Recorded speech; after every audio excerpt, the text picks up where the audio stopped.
Audio launch அப்படின்னு சொன்னாலே இப்பெல்லாம் குட்டி ஸ்டோரி தான் பயங்கர ட்ரெண்டா போயிட்டு இருக்குல்ல. அப்படி நேத்து நடந்து முடிஞ்ச லால் சலாம் படத்தோட ஆடியோ லான்ச்ல நம்ம சூப்பர் ஸ்டார் அவர்கள் ஆல்ரெடி சொன்ன ஒரு குட்டி ஸ்டோரிக்கு ஒரு விளக்கம் கொடுத்திருக்காரு. அதுதான் இப்போ சோசியல் மீடியால போயிட்டு இருந்த எல்லா ட்ரோல் அண்ட் மீம்ஸுக்கும் ஒரு ஃபுல் ஸ்டாப் வச்சிருக்கனே சொல்லலாம். எஸ், ஜெயிலர் படத்தோட ஆடியோ லான்ச்ல காக்கா கழுகு அப்படின்னு சொல்லி சூப்பர் ஸ்டார் ஒரு கதையை சொல்லியிருப்பாரு.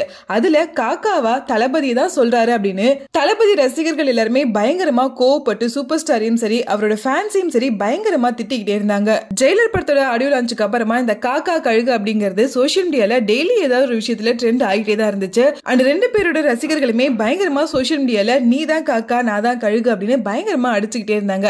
அது எல்லாத்துக்கும் ஃபுல் ஸ்டாப் வைக்கிற விதமா தான் நான் ஜெயிலர் படத்தோட ஆடியோ லான்ச்ல சொன்னது சாதாரணமான ஒரு கதை தான், அதை நீங்க நான் காக்கான்னு மென்ஷன் பண்ணது விஜய் தான் சொன்ன அப்படின்னு எல்லாருமே தப்பா நினைச்சு சோசியல் மீடியால அதை ரொம்பவே தப்பா போர்ட்ரே பண்ணிட்டு இருந்திருக்கீங்க. அதை பார்க்கறதுக்கு எனக்கு ரொம்பவே கஷ்டமா இருக்கு. விஜயோட வளர்ச்சியை சின்னதுல இருந்தே நான் பார்த்திருக்கேன். அவரு எவ்வளவு கஷ்டப்பட்டு இப்படி ஒரு பெரிய இடத்தை இப்ப புடிச்சிருக்காரு அப்படிங்கிறது எனக்கு நல்லாவே தெரியும். அப்படி இருக்கும்போது எனக்கு போட்டி எப்போதுமே நான் மட்டும்தான், அதே மாதிரிதான் எப்போதுமே விஜய்க்கு போட்டி விஜய் மட்டும்தான். எங்க ரெண்டு பேரையும் தயவு செஞ்சு கம்பேர் பண்ணாதீங்க, அப்படி பண்றது எங்க ரெண்டு பேரையும் நீங்க அவமரியாதை பண்ற மாதிரி இருக்கு அப்படின்னு சொல்லிருக்காரு. தளபதி ரசிகர்களும் சூப்பர் ஸ்டாரோட ரசிகர்களும் சூப்பர் ஸ்டாரோட இந்த ஸ்பீச்சை கேட்டு சோசியல் மீடியால ரொம்பவே பாசிட்டிவா நாங்க எல்லாருமே தப்பா புரிஞ்சுக்கிட்டு எல்லாருமே ட்ரோல் பண்ணிட்டு இருந்தோம். பட் இதை கேட்கறதுக்கு எங்களுக்கு ரொம்ப பாசிட்டிவா இருக்கு அப்படிங்கிற மாதிரி கமெண்ட் பண்ணிட்டு இருக்காங்க. அதை தொடர்ந்து சூப்பர் ஸ்டார் லால் சலாம் படத்தை பத்தி நிறைய விஷயங்களை ஷேர் பண்ணிருக்காரு. இந்த படத்தை ஐஸ்வர்யா என்கிட்ட வந்து சொல்லும் போது சூப்பர் ஸ்டார் கிட்ட இல்லாத பணமா அப்புறம் ஏன் அவங்க பொண்ணு வெளியில பணம் தேடி அலையறாங்க அப்படிங்கிற மாதிரி தான் எல்லாரும் யோசிப்பாங்க. சோ நீ முயற்சி பண்றத பண்ணிட்டே இரு,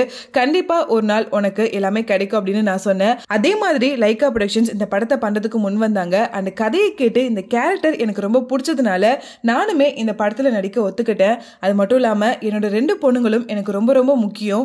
அவங்க ரெண்டு பேரும் எனக்கு கிடைச்ச மிகப்பெரிய சொத்து. கடவுள்கிட்ட ஆண் குழந்தை வேணும் அப்படின்னு கேட்டா அவர் அனுப்பி வைப்பாரு, ஆனா பெண் குழந்தை வேணும் அப்படின்னு கேட்டா அவரே இறங்கி வருவாரு. அப்படி எனக்கு கிடைச்ச வரம் தான் என்னோட ரெண்டு பொண்ணுங்க அப்படின்னு ரொம்பவே எமோஷனலா பேசியிருந்தாரு. இதை கேட்ட ஐஸ்வர்யா அண்ட் சௌந்தர்யா அவங்களுமே ரொம்பவே எமோஷனல் ஆகியிருந்தாங்க. அது மட்டும் இல்லாம லால் சலாம் படம் ஒரு ரெவல்யூஷனை கிரியேட் பண்ணக்கூடிய ஒரு படமா நிச்சயமா இருக்கும்.